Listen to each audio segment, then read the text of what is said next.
ভালোবাসা এক পবিত্র স্থান, যেখানে নেই কোনো স্বার্থ, আছে মানসিক শান্তির স্থান। ভালোবাসা কখনো রূপের সৌন্দর্যে প্রকাশ পায় না। সত্যিকারের ভালোবাসা মনের সৌন্দর্যে প্রকাশ পায়। যদি ভালোবাসায় ডুবে যেতে চাও, তাহলে ব্যক্তিত্বের প্রেমে পড়ে যাও। কামনা আর প্রেম দুটি হচ্ছে সম্পূর্ণ আলাদা। কারণ কামনা হচ্ছে একটা চাওয়া, সাময়িক উত্তেজনা,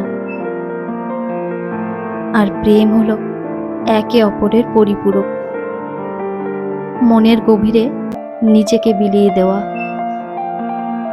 যাকে কেউ কোনো দিন আলাদা করতে পারে না।